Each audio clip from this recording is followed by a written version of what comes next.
오셨지만 일어나지 아니하시더라도 들어온 입구에 있는 VIP 룸에서 저를 한번 만나 주시면 고맙겠습니다. 이제 여름에 아우리치 사역 또 여름 수련회 또 여러 가지 활동들이 다 마무리되었습니다. 이제 마지막 베트남만 남아 있습니다. 기도해 주시기 바랍니다. 오늘은 스가랴서의 마지막 장을 보게 됩니다. 마지막 날이 오고 있습니다 라는 제목으로 말씀 나누겠습니다. 모리와 함께한 화요일이라는 책이 있어요. 이 책은 모리 슈워츠라는 대학 교수가 루게릭이라는 병에 걸려서 죽음을 눈앞에 두고 병원에 있는데 리치라는 청년이 찾아와서 같이 매주 화요일마다 대화했던 내용을 기록하고 있습니다. 그의 말 중에 제일 마지막 말에 이런 말이 나옵니다. 어떻게 죽어야 할지를 알면 어떻게 살아야 할지도 안다. 여러분은 어떤 모양으로 죽고 싶습니까? 내 죽음의 모습을 분명하게 알면 내가 오늘 어떻게 살아야 할지가 분명해집니다. 죽을 때 정직한 자로 죽고 싶으면 오늘 거짓말을 하지 않고 정직하게 살 것입니다. 죽을 때 거룩한 자로 죽고 싶으면 지금 더럽고 추한 삶을 살지 않을 것입니다. 죽을 때 주님에게 칭찬받고 싶으면 오늘 착하고 충성된 자라는 말을 듣는 자로 살 것입니다. 여러분, 우리가 어릴 때 이렇게 도화지 하나에 입구 출발선이 있고 나가는 출구선이 있는 것, 이거 크레용으로 그렸던 기억이 있죠. 근데 이게 잘못 들어가면 길이 막혀서 못 가요. 그래서 이 잘 나가게 하려면 어떻게 해야 되죠?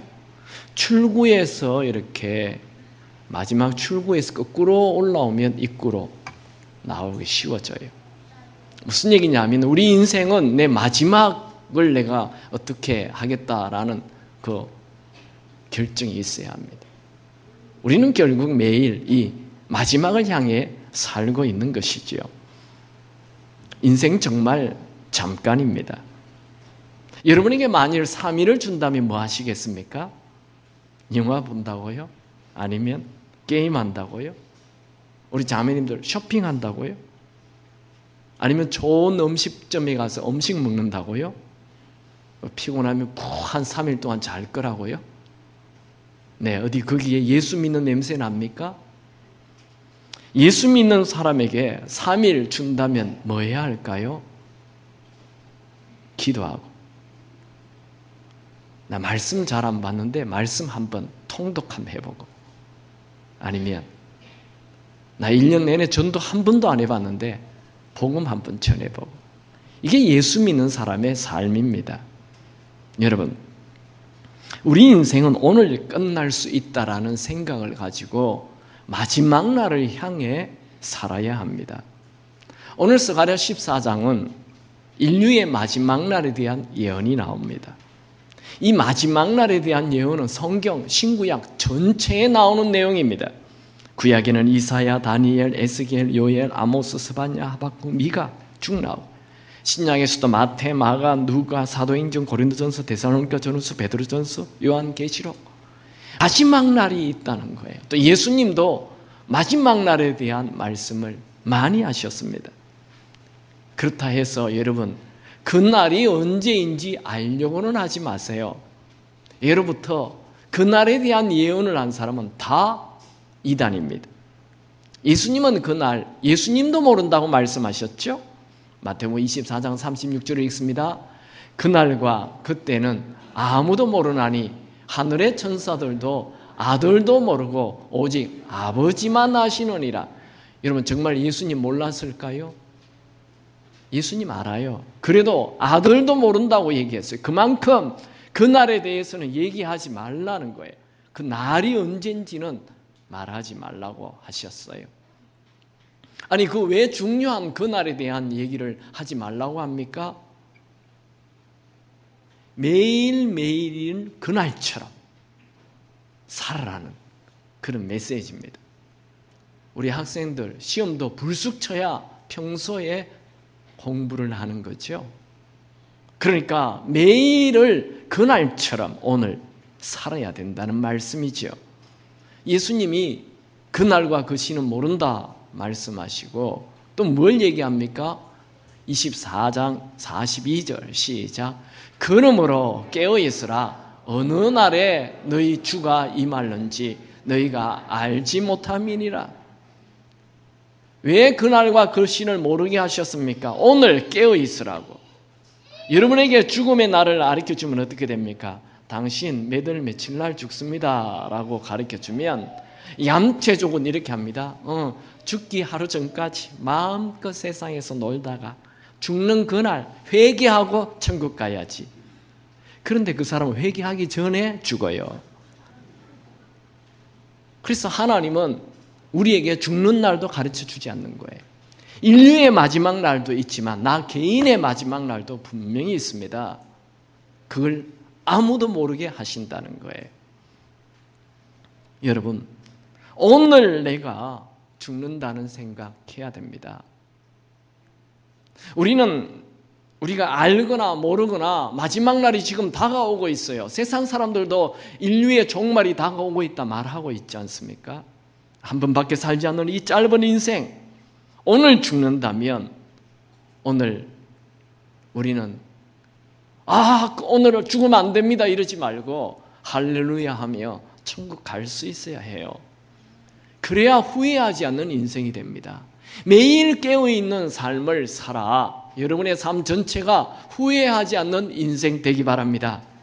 오늘 스가랴서 14장은 세 가지로 나누어져 있습니다. 첫 번째는 그날에 남은 자가 있다는 거예요. 1절 2절을 같이 읽습니다. 여호와의 날이 이르리라. 그날에 내 재물이 약탈되어 내 가운데서 나누이리라.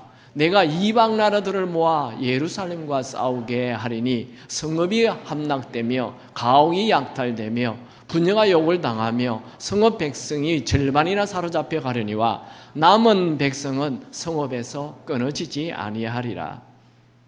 마지막 날에 이 이스라엘 예루살렘에 큰 환난이 일어나요.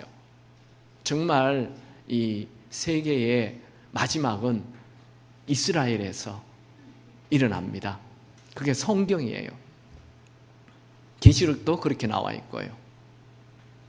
지금 이상하게 중동이 화약고로 있잖아요. 언제 거기에 큰 일이 일어날지 몰라요. 그거 우연이 아닙니다. 성경의 예언이에요. 결국 이 예루살렘, 이스라엘 중심으로 세계는 큰 어려움이 오게 되는데 그때 예루살렘에 있다고 무조건 보호받는 거 아닙니다. 하나님께서 남겨둔 자들만 보호를 받아요. 성경에는 이 남은 자라는 메시지가 계속 구약에서 흐르고 있어요. 하나님이 남겨둔 사람들, 남겨놓은 백성들이 있습니다. 노아 시대 때 하나님이 노아 시대에 사람들의 타락을 보고 다 그냥 홍수로 쓸어버리잖아요. 그럴 때 노아 패밀리를 남겨둬요. 이게 남은 자예요. 소돔과 고모라 성이 타락해서 하늘에서 불이 내려와서 소돔과 고모라 성을 다 불태워버릴 때 하나님께서 롯의 가족을 남겨두지. 출애굽한 이스라엘 백성들이 광야에서 하나님을 향해 원망하고 불평불만할 때 그들이 광야에서 다 죽잖아요.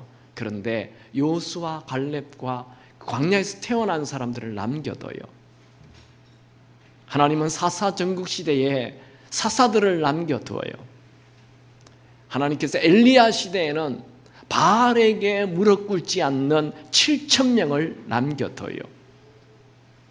하나님께서 바벨론 포로로 끌려갔던 그들 70년 포로 생활을 마치고 돌아와서 무너진 성전을 세울 자들을 남겨둬요.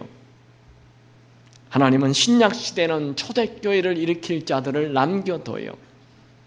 여러분, 지금은요 도덕적으로 절망적인 시대에 우리가 살고 있어요. 요즘 뉴스에 나오는 얘기 들어보면 너무 끔찍해요. 아니, 부모가 자기 아이를 막 죽이고 막 아이를 던지고 어떻게 그렇게 할 수가 있어요? 상상이 되지 않는 지금 우리는 도덕적으로 끔찍한 시대에 살고 있습니다. 마치 노아 시대처럼, 마치 소돔과 고모라 시대처럼. 여러분, 이 시대에 여러분들은 하나님과 동행했던 노아 같은 남겨놓은 자가 되기 바랍니다. 이 시대의 세상 문화와 동행하지 않고 하나님과 동행하는 자가 되십시오. 이 시대에 하나님이 찾고 있는 의인 10명이 여러분 되시기 바랍니다. 하나님은 엘리야 시대에 바알에게 무릎 꿇지 않는, 이 세상에 더럽고 추한 문화에 무릎 꿇지 않는 7,000명을 남겼듯이 여러분이 이 세상 더러운 문화에 물들지 않는 하나님이 남겨놓은 그 7,000명이 되기 바랍니다. 성경에는 예루살렘은 언제나 교회를 상징해요. 신약에는 예수님께서 너희들이 예루살렘을 떠나지 말고 아버지께서 약속하신 성령을 기다리라 했잖아요. 그때 예루살렘을 떠나지 말고 라는 말은 그들이 매주 모여서 기도하고 예배드렸던 그 마가의 다락방을 얘기합니다. 그리고 시편에 보면 그들이 예루살렘에 올라가서 항상 예배를 드리잖아요. 예루살렘을 향하여 예배드리는 그런 모습이 나오는데, 그 예루살렘은 다 교회를 상징하는 것입니다. 교회에 있다고 하나님이 다 구원하는 거 아니에요. 교회에 있는 남은 자가 여러분이 되어 여러분들이 구원받는 자 되기 바랍니다. 이 남은 자의 특징은 세상의 타락한 문화를 따르지 않고 세상에 무릎 꿇지 않는 자들입니다. 이 남은 자들은 세상의 소리에 귀를 기울이지 않고 하나님의 음성에 귀를 기울이는 자들입니다. 이 남은 자들은 세상을 사랑하지 않고 하나님을 사랑하는 자들입니다. 요한일서 2장 15절을 읽겠습니다. 이 세상이나 세상에 있는 것들을 사랑하지 말라. 누구든지 세상을 사랑하면 아버지의 사랑이 그 안에 있지 아니하니.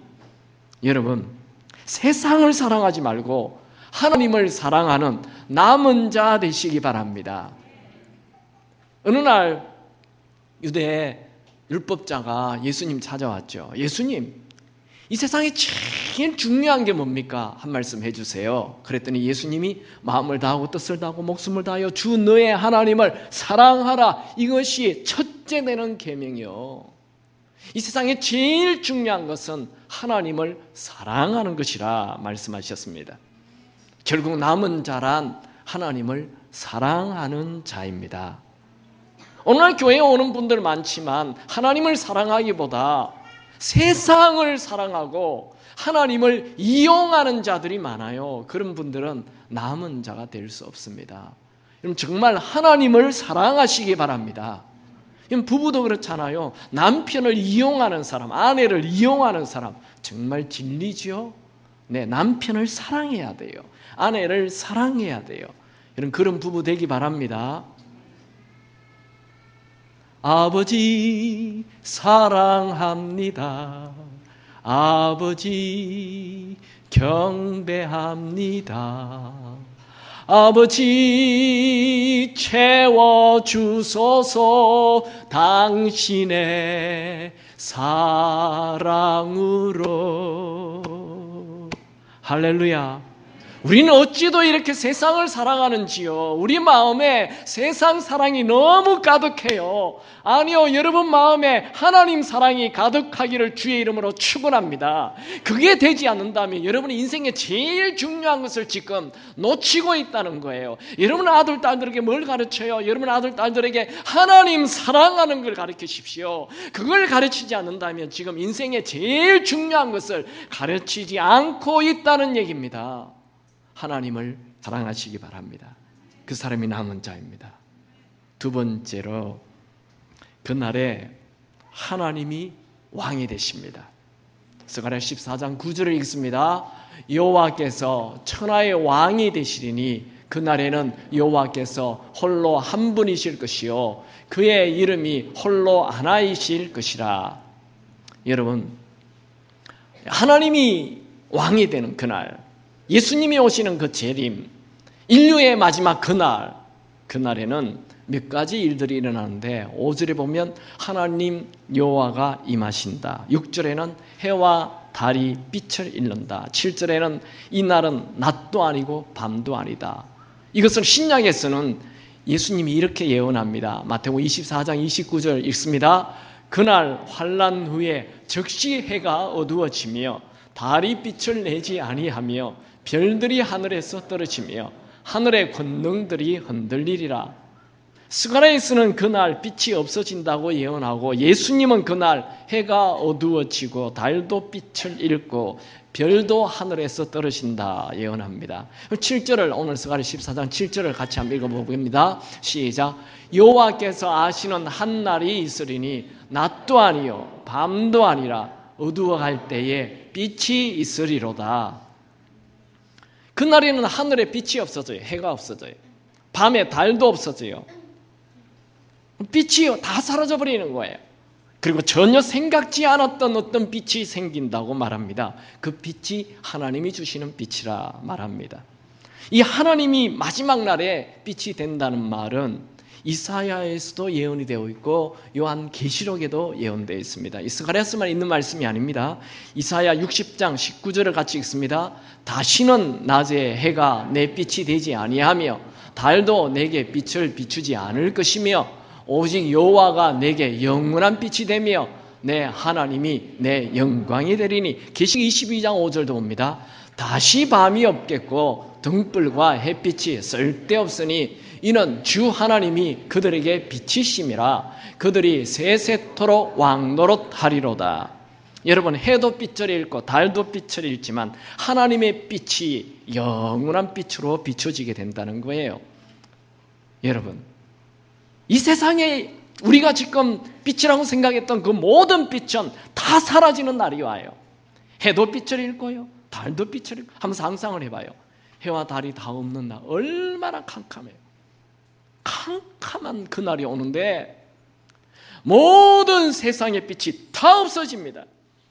지금 여러분이 의지했던 그 돈의 빛도 없어지고요, 그 지금 내가 안정감을 느꼈던 그 직업의 빛도 없어지고요, 내가 즐거웠던 것도 없어지고요, 내가 지금 만족했던 것 다 없어집니다. 오로지 하나님만이 나에게 빛이 되고 나에게 만족이 되고 행복이 되고 기쁨이 되고 모든 것이 되는 그날이 옵니다. 지금 여러분이 그 즐기고 있는 그 빛을 잃게 돼요. 그날이 아니라 내가 죽는 순간도 그래 되는 거죠. 무슨 힘이 있겠어요? 내가 죽을 때 나이 한 줌의 죄밖에 되지 않는, 우리 인생 별거 아닙니다. 여러분, 우리는 곧 그날이 온다는 걸 알아야 됩니다. 주님이 여러분의 빛이 되기 바랍니다. 꼭 마지막 그날이 와서 하나님만 빛이 아니라 지금 그날을 앞당겨서 오늘 하나님이 여러분의 빛이 되기 바랍니다. 하나님이 여러분의 힘이 되기 바랍니다. 주는 나의 힘이요, 주는 나의 힘이요, 주는 나의 힘이요. 할렐루야. 제가 이런 노래를 해도 돈은 나의 힘이요, 돈은 나의 힘이요.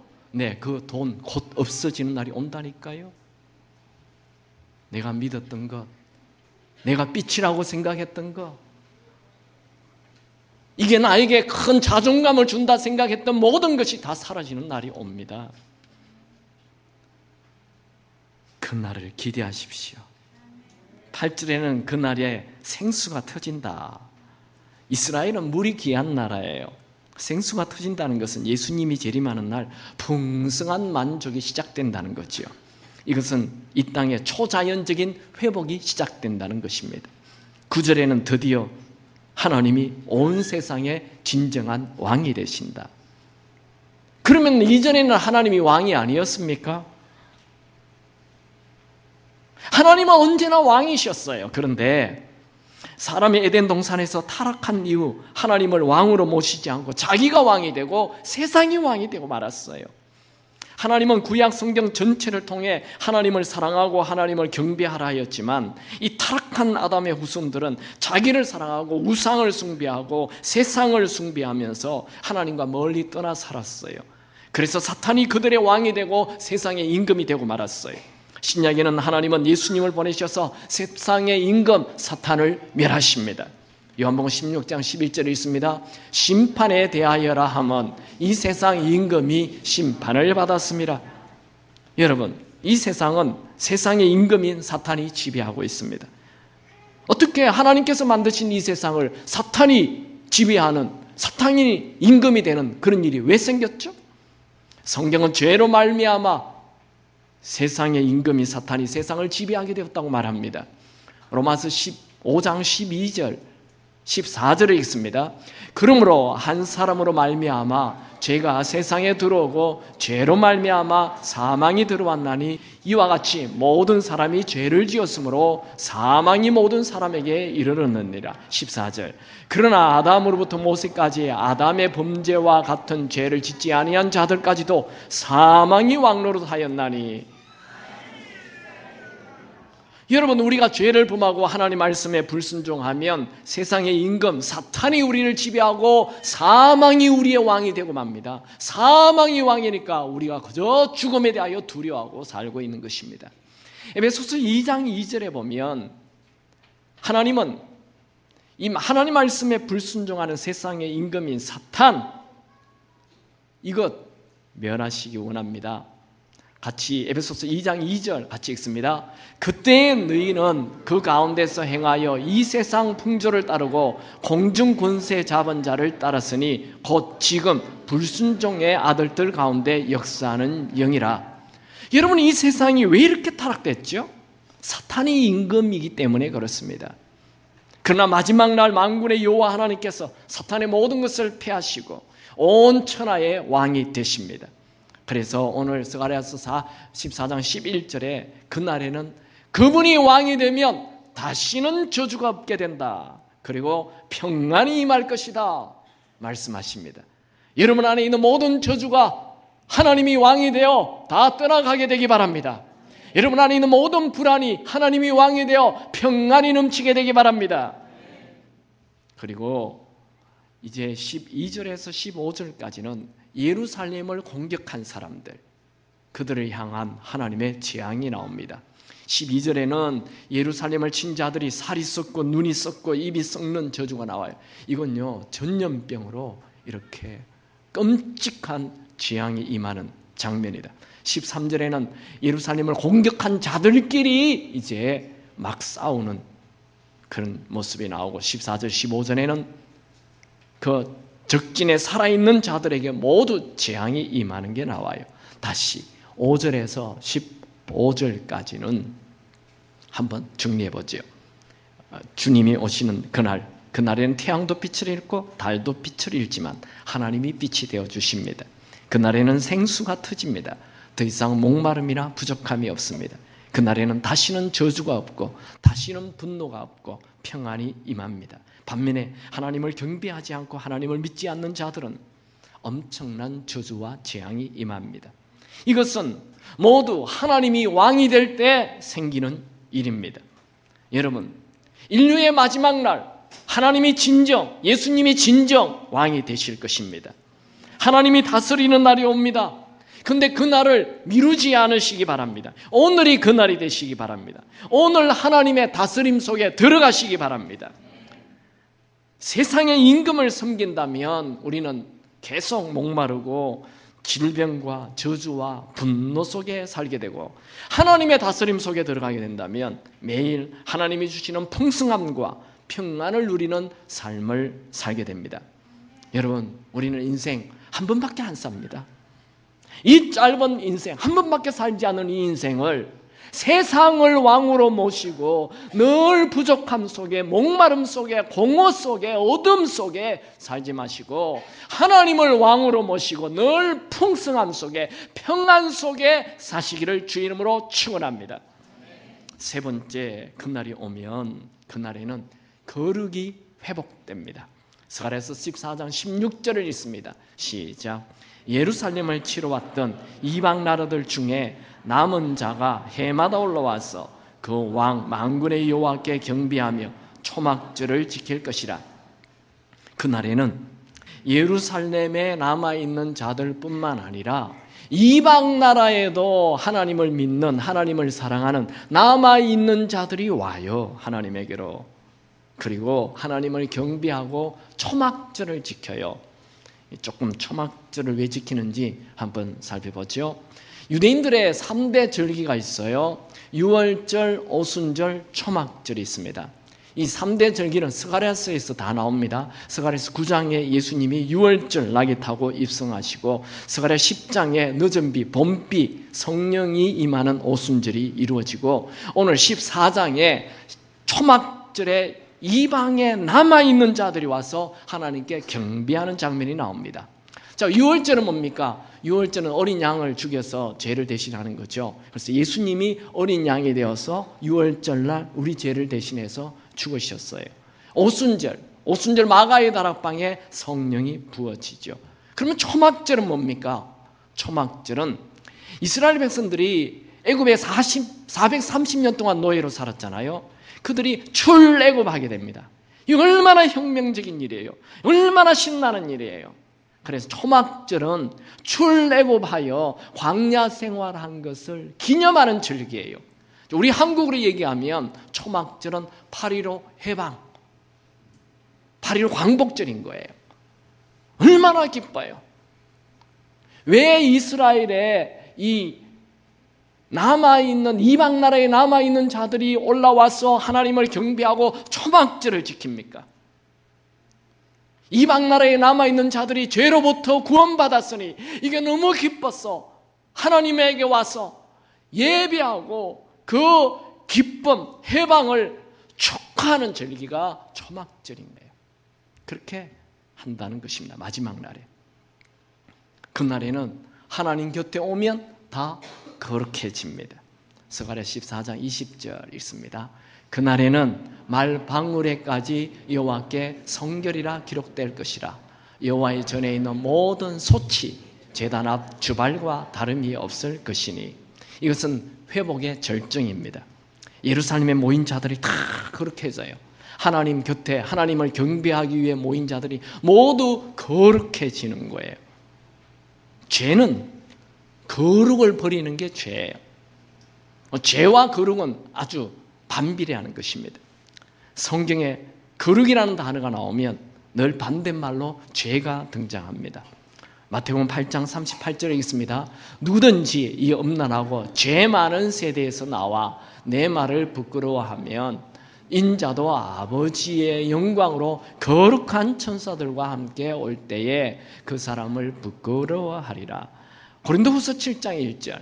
그런즉 사랑하는 자들아 이 약속을 가진 우리는 하나님을 두려워하는 가운데 거룩함을 온전히 이루어 육과 영의 온갖 더러운 것에서 자신을 깨끗게 하자. 베드로전서 1장 15절. 오직 너희를 부르신 거룩한 이처럼 너희도 모든 행실에 거룩한 자가 되라. 여러분, 하나님이 우리의 왕이 되시고 하나님을 경배하면 우리의 모든 죄가 예수의 보혈로 씻겨 거룩해지는 것입니다. 하나님은 거룩하신 분이십니다. 하나님이 거룩하니 우리도 거룩해야 됩니다. 베드로전서 1장 16절도 있습니다. 시작. 기록되었으되 내가 거룩하니 너희도 거룩할지어다 하셨느니라. 인류의 마지막 날, 예수님이 재림하는 날, 죄인들은 심판을 받고 온 세상은 다시 거룩해집니다. 그것이 스가랴 14장 마지막 장 마지막 절 같이 읽습니다. 시작. 예루살렘과 유다의 모든 소치 만군의 여호와의 성물이 될 것인즉 제사 드리는 자가 와서 이 솥을 가져다가 그것으로 고기를 삶으리니 그날에는 만군의 여호와의 전에 가난한 사람이 다시 있지 아니하리라. 예수님이 재림하는 그날, 즉 인류의 마지막 날, 모든 것이 하나님 곁에 오면 거룩해져요. 예루살렘뿐만 아니라 유다의 모든 나라가 거룩해지고 사람들만 거룩해지는 것이 아니라 심지어 부엌에 있는 속까지도 다 그 먼데 있는 사람들, 이 예루살렘에 모여진 사람들이 타고 온 말, 방울까지도 거룩해진다. 다 하나님 곁에 오는 사람들은 다 거룩하게 되는 거예요. 그리고 다시는 가난한 사람이 없을 것이다. 가난한 사람은 뭐예요? 하나님께서 이 아담이 범죄해서 사람들이 타락하고 죄 속에 살아갈 때 그냥 이 노아의 홍수로 쓸어버렸잖아요. 그리고 노아 홍수 이후에 생긴 자손들이 함, 셈, 야벳인데 이 함의 후손들이 가난 자손들이에요. 그들은 아버지의 권위를 빼앗고 반항과 불순종과 거역의 영을 가지고 있어요. 그래서 이 가나안 후손 중에 소돔과 고모라 성이 나와요. 또 바벨탑이 세워져요. 또 가나안 땅에 7 족속이 생겨요. 그래서 나중에 이 여호수아가 가나안에 들어갈 때 가나안에 있는 사람들 어린아이까지 그냥 다 죽이라고 그러는 거예요. 이 반항과 거역과 불순종과 이 음란과 이 타락을 가지고 있는 이 영의 세력들을 다 없애라는 거예요. 그러나 하나님이 다시 이제 마지막 날 재림하게 되면 그런 가나안 족속들이 아무도 없게 된다는 거예요. 그날에는 불순종이 사라집니다. 그날에는 반항이나 거역이 없어집니다. 그날에는 탐욕이 없어집니다. 그날에는 더러움이 없어집니다. 그날에는 분노가 없어집니다. 그날에는 거짓이 없어집니다. 그날에는 음란이 없어집니다. 그날에는 거룩이 넘칩니다. 모든 사람이 다 거룩해집니다. 그날에는 그분만 높입니다. 그날에는 기쁨이 넘칩니다. 여러분, 그날이 오고 있습니다. 여러분, 그날이 오는 것을 두려워하지 마십시오. 그날을 기다리는 자가 되십시오. 오늘 말씀을 정리하죠. 첫 번째, 그날에 남은 자들이 있습니다. 그들은 이 세상의 부귀영화를 위해 사는 자들이 아닙니다. 그들은 하나님을 사랑하며 하나님 앞에 사는 자들입니다. 일본의 사상가 중에 내촌 강삼 우찌무라 간주라는 사람이 있습니다. 이분은 한참 군국주의가 열풍을 일으킬 때 동경의 어느 학교의 교사였습니다. 그런데 일본의 경축식 날 당당하게 신사참배를 거부합니다. 그리고 천황에게 절하는 것도 거부해요. 천황도 똑같은 사람인데 내가 왜 그에게 절을 하느냐? 안 해요. 그래서 그는 교사 자리에서 쫓겨나요. 언론과 학교로부터 매국노라는 그런 말을 듣게 됩니다. 그는 강제 퇴직이 되어가지고 그 6평 다다미 집에 살면서 초라하게 그냥 음식점을 하고 있었어요. 그때 기자가 와서 물었어요. 왜 당신이 교사로서 잘 먹고 잘 사는데 그 천황 한번 높여주면 되는데 꼴랑 그게 뭐라고 직장 다 빼앗기고 이렇게 조그만 초라한 음식점을 하며 비참하게 사느냐, 이유가 뭐냐 물었어요. 그때 우찌무라 간조는 이렇게 말했습니다. 나는 돈이나 부귀영화를 원하지 않습니다. 나는 어렸을 때 교회에서 장차 예수님이 세상을 심판하기 위해 오신다는 말씀을 배웠습니다. 나는 지금도 예수님의 재림을 믿습니다. 나는 주님의 재림하는 날 떳떳한 마음으로 주님을 맞이하는 것이 내 삶의 목표입니다. 그는 초라하게 살면서 학생들과 함께 성경 공부를 하며 인물을 키우는 일을 했습니다. 그래서 그와 함께 성경 공부한 아이 중에 동경대학의 총장이 3명 나오고 오히라는 수상도 나왔습니다. 그는 일본의 존경받는 인물 중에 한 사람이 되었습니다. 여러분, 세상과 타협하는 그렇고 그런 인생 살지 마시고 하나님께서 남겨두신 하나님을 진짜 사랑하는 자로 사시기 바랍니다. 두 번째, 그날에 하나님이 왕이 되십니다. 여러분, 하나님을 왕이 되게 하십시오. 성공이 왕이 되면 안 됩니다. 돈이 왕이 되면 안 됩니다. 하나님이 왕이 아닌 것 다 내려놓으시기 바랍니다. 여러분, 이 세상에서 빠져나와 하나님의 다스림에 들어가시기 바랍니다. 하나님을 정말 왕으로 모시기 바랍니다. 세 번째, 그날에 거룩이 회복됩니다. 거룩하지 않는 것 다 버리십시오. 우리는 모두 거룩해야 합니다. 집도 일터도 직장도 가정도 어디를 가나 거룩한 삶이 되십시오.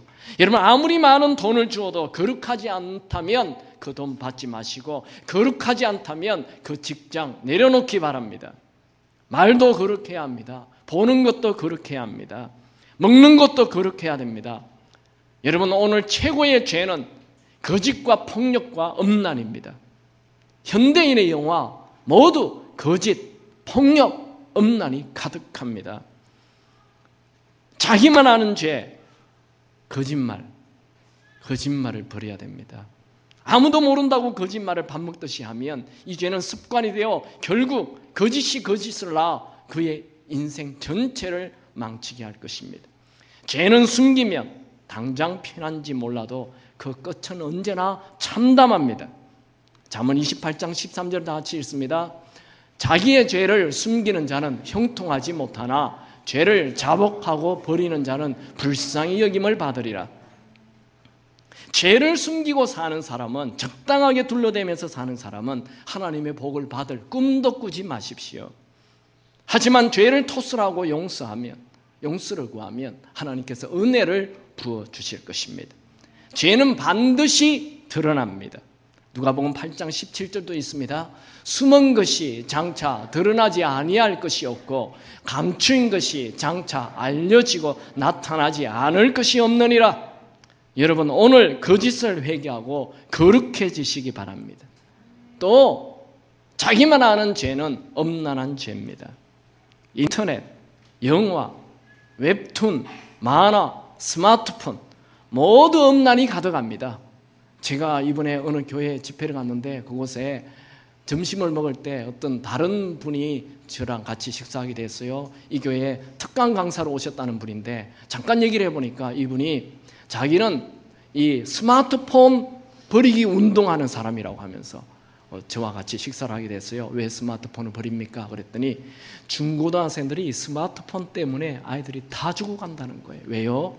그랬더니 스마트폰에 하루에 웹툰, 가장 더럽고 추한 만화가 그냥 하루에 3편, 4편 매일 올라오는데 이걸 아이들이 매일 보고 있다는 거예요.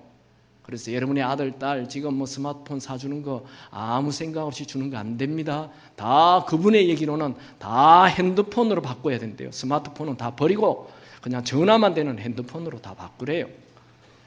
오늘 집에 가서 전쟁이 있기 바랍니다. 네. 여러분의 애들 다 세상에 빠져버립니다. 여러분들이 여러분의 자녀를 그리스도의 제자로 삼지 아니하면 그 아이들은 모두 세상의 제자 되고 맙니다. 요즘 아이들은 얼마나 이 엄란에 덫에 걸려 있는지 몰라요. 어른도 그거 쉽지 않은데 애들은 말할 필요가 없습니다. 여러분 넉넉히 있으면 안 돼요. 세상을 지금 엄란에 완전히 그냥 불에 타들어가고 있어요. 인터넷, 만화. 우리가 어릴 때 봤던 만화가 아니에요. 저는 어릴 때 만화 많이 봤어요. 주로 로봇 나오는 만화를 제가 엄청 봤는데 요즘 만화는 그런 게 아니에요. 전부 다 일본의 동성연애 만화 그냥 판을 치고 있어요. 그러니 지금은 도덕적으로 최악의 시대에 살고 있는 거예요.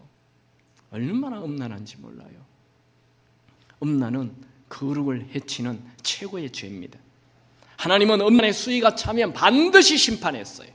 소돔과 고모라 성 음란할 때 하나님이 그냥 불러 태워버렸어요.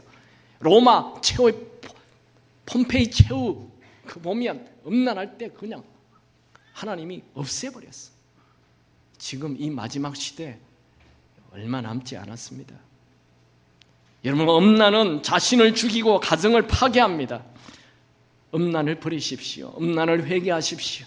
기회는 늘 있지 않아요. 오늘이 내 인생 마지막 날이라 생각하고 내가 범죄하였나이다 하며 다윗이 고백했던 것처럼 음란을 고백하고 하나님으로부터 다시 깨끗게 되는 하나님의 은혜가 임하게 되는 삶이 되기 바랍니다.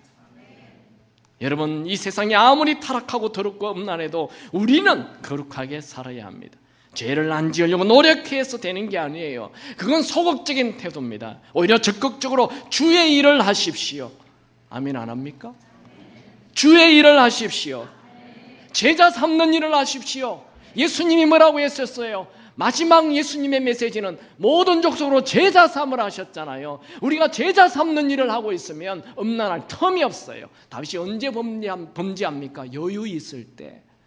여유 있을 때 죄가 들어오는 거예요. 나 좀 셀 리더로 쉬고 싶다. 그때 죄가 들어와요. 나 요새 교회 일 한다고 정신없어. 그때 거룩해지는 거예요. 여러분이 주의 일에 쓰임 받는 거 행복하기 바랍니다. 축구는 수비하면 골 먹게 돼 있어요. 공격해야 이기는 거예요. 적극적인 주의 일을 할 때 내가 거룩해지는 것이지 뒤로 물러나서 나 좀 죄 안 지어야지 할 때는 넘어지는 것입니다. 여러분, 이 세상 닮지 말고 하나님을 닮아 더 거룩해지기 바랍니다. 무엇을 해도 거룩을 선택하십시오. 그것이 최고의 선택입니다. 그곳에 하나님의 임재 있습니다. 여러분, 우리는 아직 그날이 오지 않았어요. 그러나 그날이 아주 가까이 와 있어요. 그날이 나중에 온다고 착각하지 마십시오. 오늘 밤도 우리 개인의 마지막 날이 될 수 있습니다. 그래서 마치 오늘이 그날인 것처럼 그렇게 살아야 합니다. 출근 준비를 하고 있는 한 40대 남자에게 일어난 이야기입니다. 그 남자에게 누가 찾아왔어요. 당신을 데리러 왔습니다. 죽음의 천사였습니다. 뭐라고요? 아무런 예고도 없이 이렇게 오다니요? 정리할 틈도 안 주는 거요? 그 남자는 전혀 예상하지 못한 죽음의 천사의 방문에 놀라 애원을 합니다. 죽음의 천사는 그가 가여워 이렇게 말했습니다. 좋아요. 이번에 나와 함께 떠나지 못할, 피치 못할 이유를 3가지 든다면 기회를 주도록 하죠. 그 남자는 자기가 이 세상에 남아 있어야 할 이유를 머리에 잔뜩 채웠습니다. 그때 죽음의 천사는 자기가 말하기 전에 먼저 죽음의 천사가 말합니다. 3가지 이유를 말하기 전에 당신의 사업이 아직 더 궤도에 오르지 않았다든지, 가족이 아직 더 안정을 찾지 못했다든지, 자녀들이 아직 사회의 현실에 대해서 너무 모른다든지 따위의 말은 하지 마십시오. 나의 관심은 하나님께서 당신을 이 세상에 더 놓아줘야 할 이유를 듣고 싶은 거예요. 그는 하나님께서 그를 이 세상에 놓아두어야 할 이유를 전혀 찾지 못했습니다. 여러분, 하나님께서 여러분을 이 땅에 계속 놓아두어야 할 이유가 있습니까? 삶의 목표를 분명히 하십시오. 예수님께서 모든 족속으로 제자를 삼으라, 아무렇게나 하신 말씀이 아닙니다. 우리는 돈 많이 벌기 위하여 살지 않습니다. 우리는 이 세상을 따라잡기 위하여 살지 않습니다. 우리는 세상에서 빠져나와 하나님의 다스림 속에 들어가 복음을 전하는 자로 살아야 합니다. 여러분, 나중에 예수님께서 재림하셔야 하나님의 왕국 안에 들어가는 삶을 산다 말하지 말고 오늘 하나님의 왕국에 들어가 사는 자로 사시기 바랍니다. 스가랴서 1장에 보면 하나님께 돌아오라로 시작됩니다. 스가랴서는 1장 3절 같이 읽습니다. 시작. 그러므로 너는 그들에게 말하기를 만군의 여호와께서 이처럼 이르시되 너희는 내게로 돌아오라. 만군의 여호와의 말이니라. 그리하면 내가 너희에게로 돌아가리라. 만군의 여호와의 말이라. 스가랴서 1장이 너희들은 내게로 돌아오라. 제발 세상에 빠져 살지 말고 내게로 돌아오라고 얘기하고, 스가랴 14장 마지막 장에 내가 너희에게 가겠다 말씀하십니다. 여러분, 인생이 뭐예요? 요 순식간에 지나가는 이 인생, 죽으면 한 줌에 죄밖에 되지 않는 이 인생이 뭐예요? 그분을 찾고 그분과 함께하는 것이 인생이에요. 그리고 죽으면 영원히 그분과 함께할 것입니다. 순식간에 지나가는 인생, 다른 데 시간 다 쓰지 말고 하나님과 친밀감을 누리시기 바랍니다. 여러분, 풍요의 신 바알에게 무릎 꿇고 살지 마시고, 음란의 신 아세라에게 무릎 꿇고 살지 마시고 하나님께로 돌아오십시오. 하나님과 친밀감을 누리십시오. 그분은 반드시 돌아오십니다. 오늘 그분의 세계에 들어가시기 바랍니다. 찬양하죠.